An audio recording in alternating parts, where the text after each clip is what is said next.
Hello everybody! In this video I will show you how to use your calculator to solve problems with chi-square goodness of fit test. Okay, let's see what example we have. We have a report from Mars Incorporated that says here's the distribution of colored candy if you were to buy milk chocolate M&Ms. Okay, so they tell us that 20% of the candy is yellow, and then red is another 20, orange, blue, and green is 10, and the rest are brown. Now let's say you go out to a store and buy a bag, you take out the candy, you count it, and it's not exactly these percentages. Well, it's not exactly surprising, you shouldn't be really super upset about it, right? But the question is, if it's different, what makes it significantly different?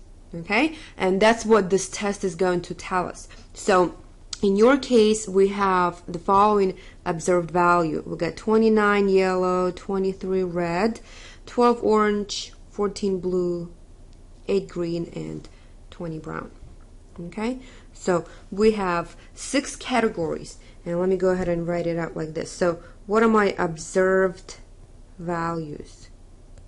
Observed values are 29, 23, 12, 14, 8, and 20.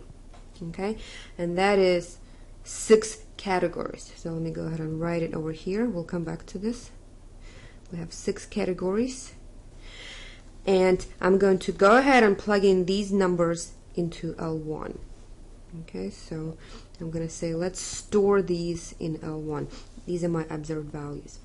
Okay, so we're going to go to stat, add it, and that's 29, 23, 12, 14, 8, and 20. Okay, now you can add them all up in your head, right? This is not too difficult, but you can also do it on a calculator. If you go to second stat and scroll to math, there's a command here 5, so that's sum of L1, and we're gonna get 106. So the total of your candy is 106, right? Now, if you were to follow this distribution, the one that's given us by the company, then expected value of each category would be what? Well, it would be the total times the percentage, right? So for yellow candy, we expect 106 times 0.2. For red, we have the same one, 106 times 0.2. Okay, orange, blue, and green, that would be 106 times 0.10 each, right? So 106 times 0.10, 106 times 0.10. So that would be, let's see, 20, 40, 70%, right? And the rest is brown. So then 106 times 0.3, that's what we expect. Okay, so I would actually just plug it in just like this, and that's going to go in L2. So let's go to edit, and I'm going to go to L2, and over here I would just plug it in just like that. Okay, now you get decimals here, don't round them, just keep them as is.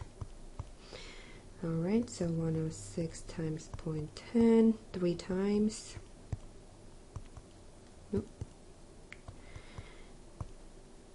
106 times 0.10, and the last one is 30%. Okay, so now if you take a look at these 2 columns, the first one represents the observed value. The second one represents the expected value, and you can see that they're all different from each other, right? So these categories, so the first one is yellow candy, then red candy, and so forth. Okay, all of these values are different, and we expect to have some sort of variation, right? We don't expect exactly 20%, exactly 10, and so forth. But how much is too much? How much variation is too different? So that's the question. Okay, so what would the null hypothesis say? The null hypothesis in this case would say the following. The candy follows the distribution given by the company, or you can say that the proportion of red is 0.20, the proportion of yellow is 0.20, the proportion of, let's see, what are the candy? Orange, blue, and green is each 10, right? So proportion of orange, blue, and green is 0.10, and the proportion of brown is 0.3, right? So your null hypothesis will always say, okay, these are my proportions, and that's true. The alternative hypothesis would say one or more of these proportion is different. One or more of these proportion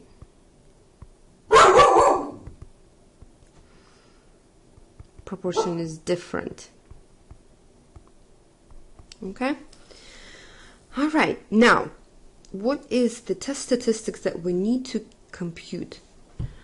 So the notation that I'm going to use here is the following: chi-squared of the data. That's what you need to compute. And how do we compute this? This is the summation of the following. We do observed minus expected squared divide by expected. Okay? Now, if you have a TI-84 calculator, all you have to do is actually plug in your numbers into your columns. Okay, so let's say L1 and the other one is L2, so this one would go to L2. Okay, and I'll show you, there's your guide over here.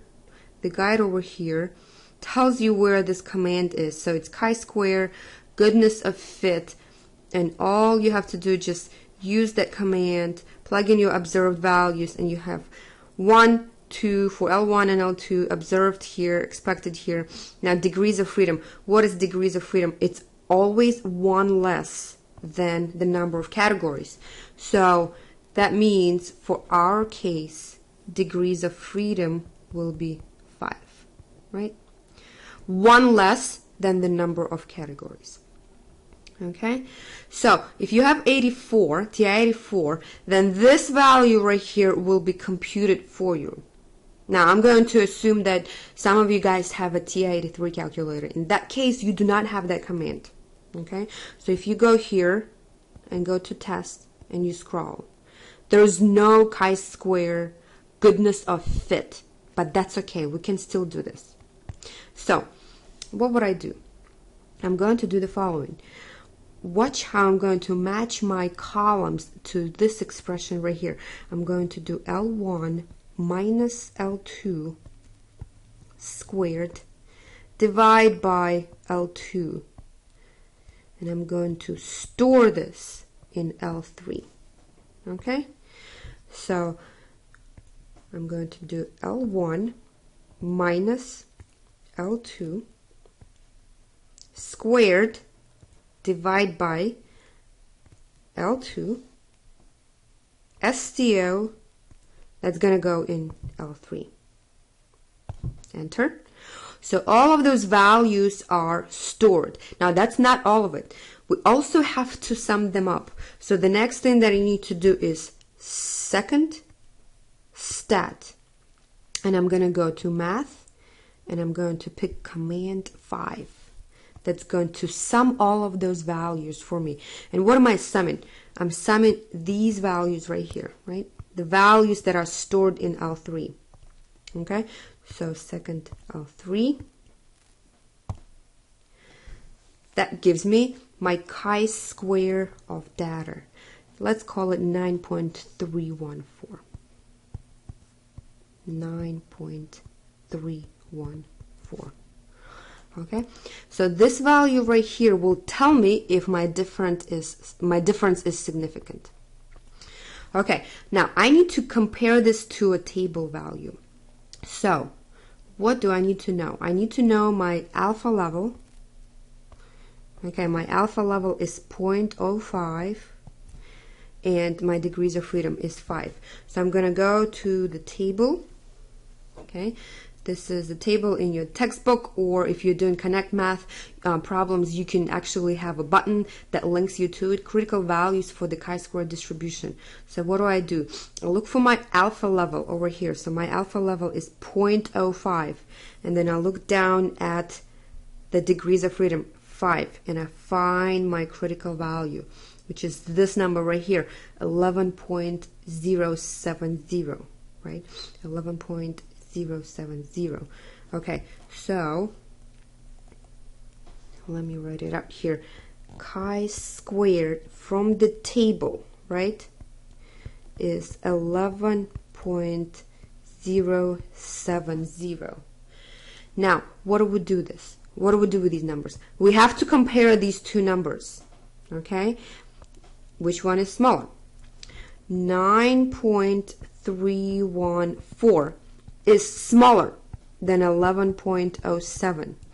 What is the conclusion? This one is a little bit counterintuitive because you're so used to rejecting your null hypothesis is if the p-value is less than alpha level. Well, this is no longer normal distribution that we're using. Now we're using chi-square distribution. This one kind of works backwards. This one will say if your computed value, if this value right here is less than the critical value from the table, we fail to reject. Okay? We fail to reject H naught.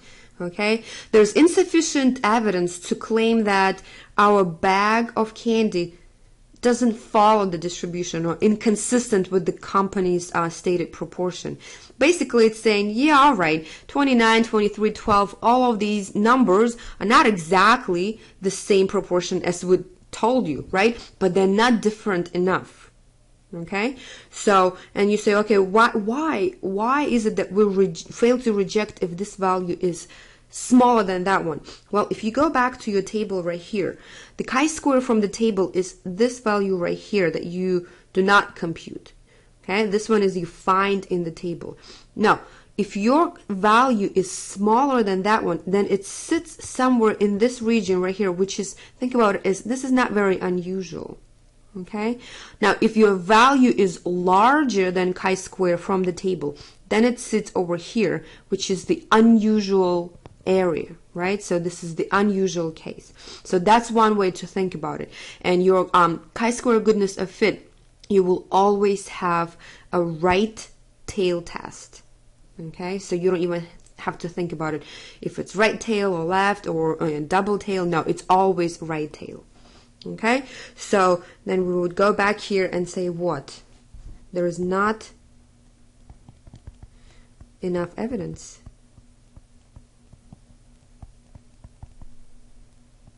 to claim that the bag is inconsistent with the company's claim, right? With the company's claim. Okay, all right, so let me go through this real quick again. What did I do? I stored my observed values in L1.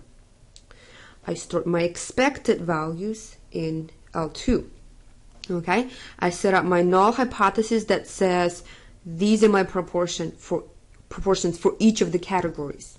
And that's always going to be true as far as the setting things up. It's just going to be this. Here are my proportions. That's what they are. Okay? And the alternative will say one or more of these proportion is different, maybe smaller, maybe larger, but it's not the same. Okay? Then I've computed my chi-square of data by hand. Okay? Again, if you're using TI-84 calculator, you're just going to use the command that says GOF. Okay, and then you'll have to plug in degrees of freedom over here, right? So, but if you use TI-83, that's okay. So that means we need to do this operation right here. L1 minus L2 squared, divide by L2, store this in L3, okay? And then let me also write out, we do second stat, then go to math, go to sum, and sum of what? Of L3. That will produce this value right here. You compare the two values, one that you computed, one that from the table, okay? If the computed is smaller than the one from the table, we fail to reject, okay? If this value right here was larger than the value from the table, we would reject the null hypothesis, and we would have said, yes, the bug is inconsistent, okay? But that's not the case. All right, thank you very much for watching, and I will see you next time.